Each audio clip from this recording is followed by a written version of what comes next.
Depois de tanto estudar genética, falar sobre os azões, os azinhos, heterozigoto, homozigoto, estrutura do DNA, para que, professor, eu vou precisar usar genética? Porque ela é importante.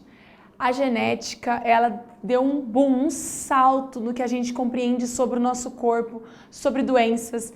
Então, saber essas estruturas, esse conhecimento é muito importante no dia a dia da nossa sociedade, porque hoje a genética está presente no prato que você come. Professor, você está maluca? Exatamente, no prato que você come ali, tem manipulação genética, tem estudos sobre os genes daqueles alimentos. Então, é importante saber todas essas estruturas, todos os conceitos. E hoje, na aula de agora, a gente vai entender um pouquinho sobre a genética e a biotecnologia. Então, o que é a biotecnologia? Bio, vocês sabem que significa vida. Tecnologia é a aplicação da ciência. Então, a bio é o uso de seres vivos na aplicação da ciência, na tecnologia. Então, é o uso da genética para determinados fins, tá, da sociedade. Então, a gente vai ver aí 4 itens que envolvem o uso da genética e a biotecnologia. Primeiro, a gente vai falar sobre transgenia, tá? Vocês já ouviram falar dos organismos geneticamente modificados, dos alimentos transgênicos? O que é isso? Os alimentos transgênicos, obviamente, todos os alimentos, eles são seres vivos, né? Então, são formados por célula, né? Morango, banana, tomate, soja. Então, eles possuem DNA em suas células. O que é a transgenia? Transgenia é quando você pega um gene de uma espécie e corta esse gene e transporta para o DNA de uma outra espécie, tá? Que é isso que é exatamente a definição de organismo, né? O indivíduo, né? O vegetal, geneticamente modificado. Então, o gene é modificado. Ô, professora, para que eu vou precisar modificar o gene? Lembra-se que o gene, ele determina uma característica, né? Então, mudar, né? Pegar um gene de uma espécie e mudar para outra, quer dizer que naquela espécie tem uma característica que aquela espécie tem por conta daquele gene que vai me ajudar se eu transportar para esse indivíduo. Com exemplo, você vai entender melhor. Então, vamos pensar aqui que esse é o DNA, olha eu, tô confundindo tudo. O DNA de uma soja ou de uma planta qualquer. Professor, o que é esses risquinhos no meio? Olha lá, se você não sabe o que é o risquinho no meio. O risquinho no meio são bases nitrogenadas. Vamos só dar uma pincelada aqui? Como é a estrutura do DNA? Formado por dupla hélice, né, 2 fitas, em que essas fitas são formadas por açúcar e fosfato, e essas fitas elas estão unidas por bases nitrogenadas. ATCG, a Thaís é casca grossa, não pode esquecer, hein? Então vamos lá, essa aqui é uma planta A. E aí, existe uma bactéria X, né, que também lá tem o seu DNA, e que essa bactéria, o seu gene, né, vamos colocar o gene 1, ele produz uma proteína que é resistente à praga. Então, essa proteína que essa bactéria tem, ela tem uma característica que ela solta uma proteína que resiste à praga. Gente, olha que massa ia ser eu ter uma planta que é resistente à praga. Olha o quanto é importante isso dentro da agricultura, eu não ter problema com praga, né? Então, pensaram o seguinte, por que não eu não pego esse gene que essa bactéria tem, que faz ser resistente a determinada praga, produz uma tal proteína, por que eu não coloco na planta? Foi exatamente isso que os cientistas fizeram, os pesquisadores fizeram. Pegaram essa proteína, retiraram, né, um pedaço desse gene, né, e introduziram aqui dentro desse DNA.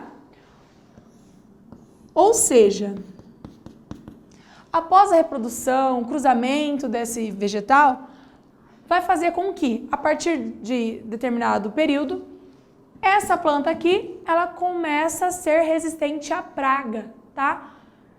Isso é importante, né? Isso vai causar o quê? Um lucro para a sociedade, né? Aliás, para a sociedade não, para a empresa que faz aquele produto, que vende e exporta. Ele não vai ter mais problema com praga, que é uma coisa que os agricultores, a agricultura tem muito problema mesmo. Então, a partir de agora, esse organismo começa a ser um organismo geneticamente modificado, o OGM. Ô professor, e aí? Esses organismos geneticamente modificados, eles causam algum mal? Né? Se eu comer, o que vai acontecer? Vai ocorrer uma mutação? Eu vou virar X-Men? O que vai acontecer? Bom, é recente essa... Recente que eu falo, gente, não é um ano, não é uns 10 anos, né? Que a gente fala na ciência, o recente é nesse período, não é ontem, né? Uns anos, 10 anos atrás, foi proposto isso, então ainda está sendo estudado os efeitos desses organismos geneticamente modificados para o nosso corpo. Mas o que a gente já viu, e a ciência alegou, que existem pessoas que têm alergia a alguns produtos geneticamente modificados, que alguns produtos podem baixar a imunidade, mas também a gente tem que contrapor os benefícios dessa alteração. O que eu quero dizer para você, professor, o que é certo então? Comer ou não comer? É bom ou não é bom? Isso depende, né? A gente vai ver ao longo desses anos, dos tempos, que isso pode ir mudando ao longo do tempo, vai tendo mais pesquisas, né?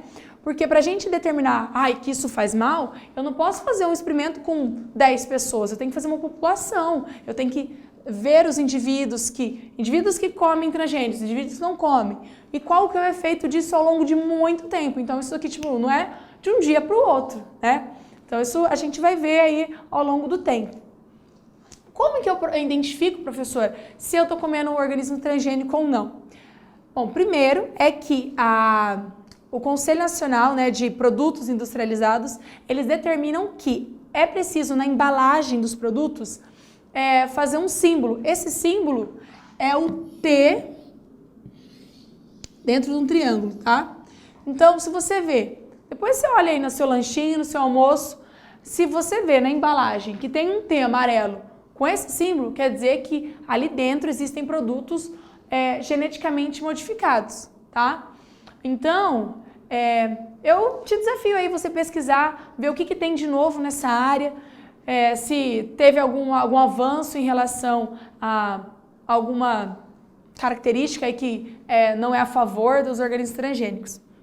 Mas a gente sabe que os transgênicos não estão só no alimento, viu? Eles estão também aí nos animais, tá? Por exemplo, produção de peixes. Eles manipularam também peixes com bioluminescência, né? Peixes que brilham. Então, esse campo é vasto. Então, procura aí que vai ter bastante coisa interessante para você também saber sobre a transgenia, né? Que é a modificação do DNA a partir de introduzindo o DNA de uma outra espécie, beleza? Então, ó, transgenia foi, agora a gente vai falar sobre o clone. O clone, ele nada mais, na natureza, a clonagem, ela acontece. Por exemplo, é uma reprodução assexuada. A bactéria, lembra lá, ela é um indivíduo, ela duplica tudo que ela tem e forma novos indivíduos idênticos a ele. Isso é um clone. O clone nada mais do que um organismo idêntico à mãe, aos progenitores. Mais estudos em relação à clonagem aconteceu aí em 97, quando fez o primeiro, a ovelha Dolly, né? O primeiro um mamífero que causou um boom na ciência em relação à clonagem. O que é a clonagem? Eles pegaram de uma ovelha, né? Vamos determinar que é a ovelha 1. Vamos identificar aqui, estamos falando da clonagem. Eles pegaram da ovelha 1 um núcleo. Eles foram lá e retiraram o núcleo. Que célula, professora? A célula do ovócito, tá? Eles pegaram lá a célula e retiraram o núcleo. O núcleo ficou aqui.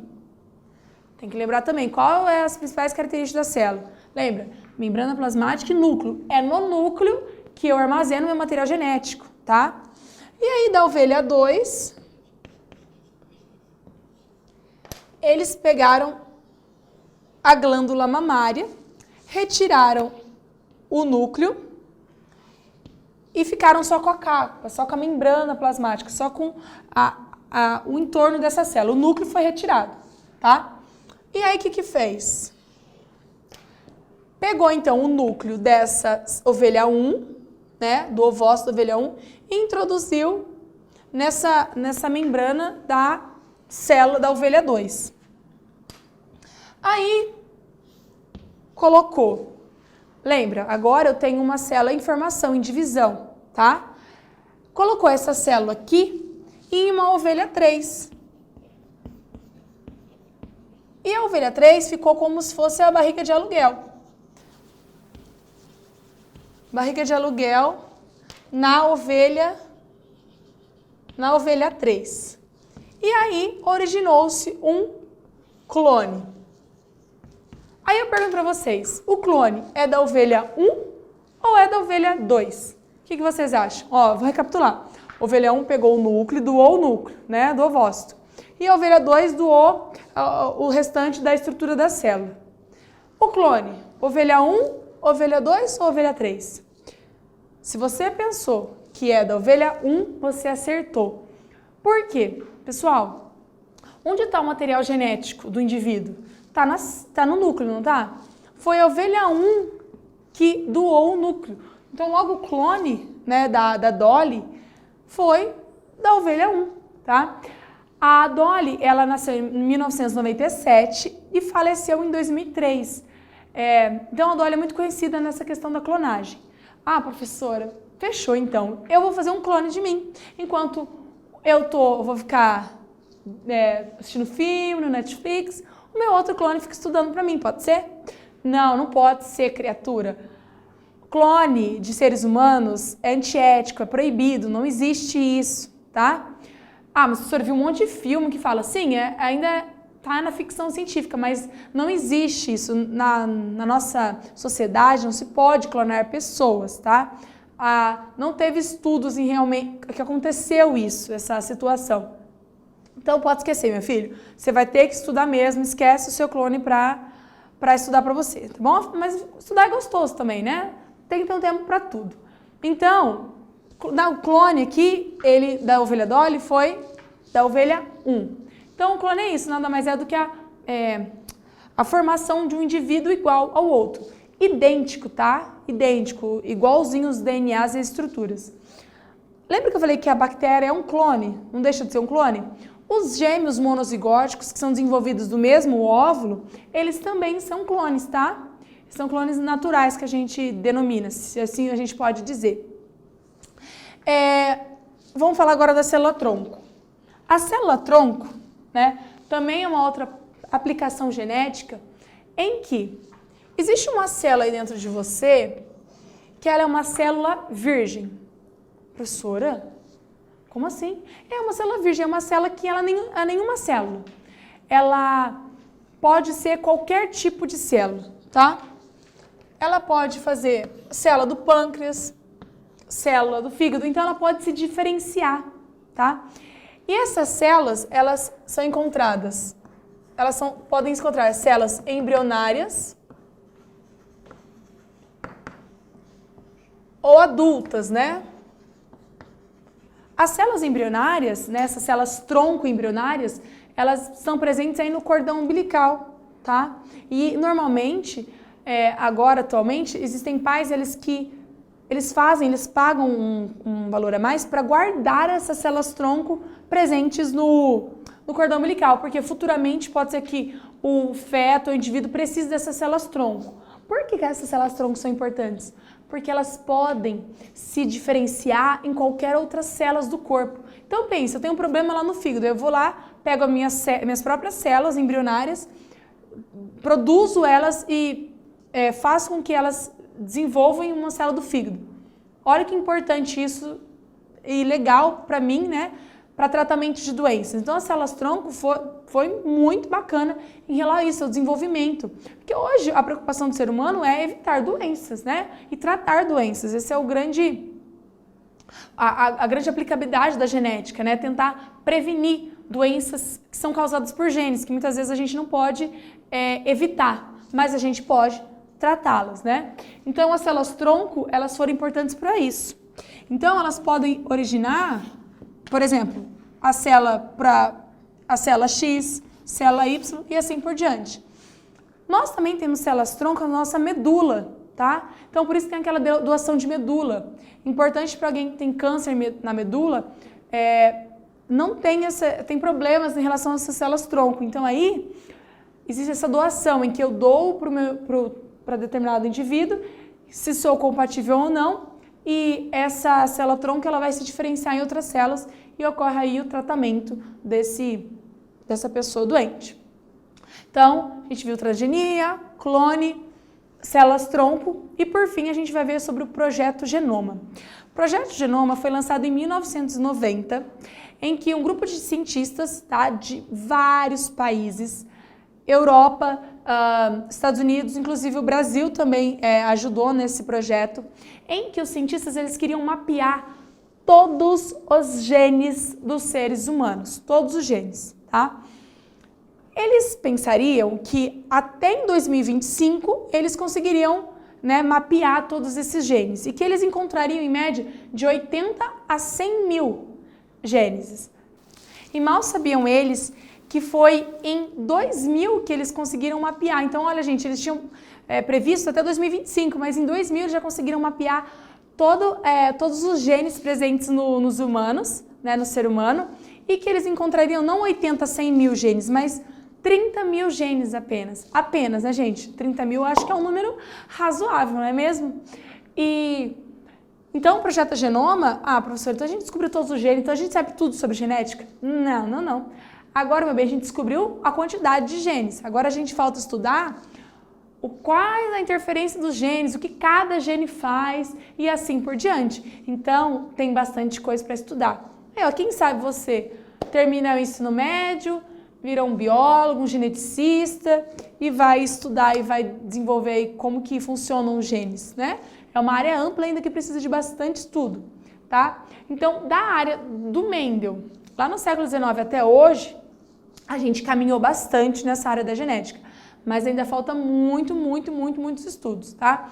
E fica ligado nas redes sociais, porque sempre, gente, vai aparecer novidades nessa área da genética, porque ela está em construção, a gente está engatinhando ainda, tá? Falta muito chão ainda para a gente saber tudo, tá bom? A gente termina aqui nossas aulas sobre genética, espero que você tenha compreendido um pouco dessa área, né, de estudo da hereditariedade, e é isso, tá bom? Até mais, até a próxima aula.